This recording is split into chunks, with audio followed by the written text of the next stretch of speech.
हमारे कदीम से है इस देश के अंदर, दुनिया के अंदर। देश की बात ही नहीं कर रहा मैं, दुनिया के अंदर जब एक राजा, एक बादशाह दूसरे बादशाह से जंग करता था तो ये कबीला उनको जंगी सामान बना के देता था, तलवार, भाले, बर्छियाँ, उसके बाद बारूद के गोले। ये कबीले की जिम्मेदारी थी। इसने अपने अच्छी तरीके से इस जिम्मेदारी को निभाया है।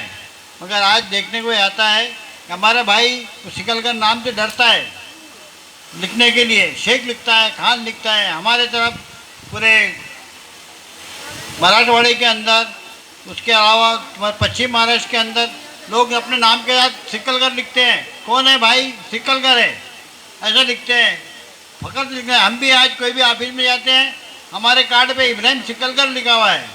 हमारा दादा का धंधा था बारूद बनाने का, बाप का धंधा था बारूद बनाने का। शादियों में जो आतिशबाजी होती है ना, शादियों में बाबू के ऊपर रंगी बेरंगी फटाके, वो धंधा करते थे, इसलिए हमारा नाम बारूद वाला है। चलो हम काम की बात ये करते हैं कि मेरे भाइयों, आप जो है कास्ट के अंदर यादी में नाम है आपका, आपके अगर बाप दादा का प्रूफ है, रिकॉर्ड है, तो आपको ओबीसी का दाखला मिलेगा और उस दाखले के तहत आपके बच्चों की तालीम में आपको मदद मिलेगी।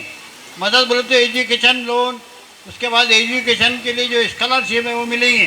तो उसका फ़ायदा हमने उठाना चाहिए, हमने सबने मिल के रहना चाहिए।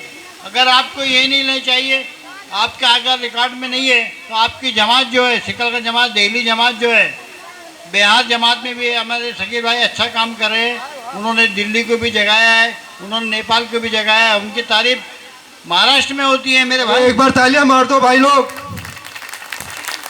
सगीर भाई, यानी ये गूंज जो है ना सिर्फ दिल्ली तक नहीं है, महाराष्ट्र से कोई आके और ये बात बोल रहा है तो समझिए कि इसका कितना बड़ा महत्व है।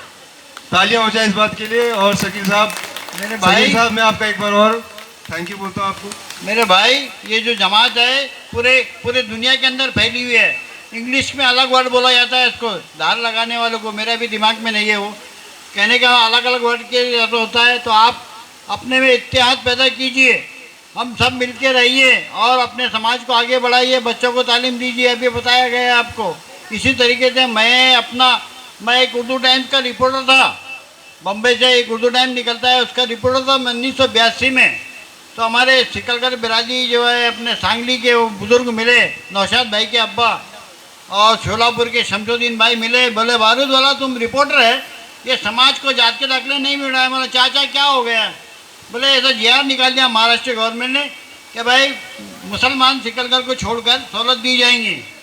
वो मेरे को बुज़ुर्गों ने दिया, वो बुज़ुर्गों से लेटर लिया मैंने, और उसके बाद मैंने अपना कलम चलाना शुरू किया। मुझे ना मोर्चा निकालने का काम पड़ा, ना मेरे को कोई एहतियात करना पड़ा।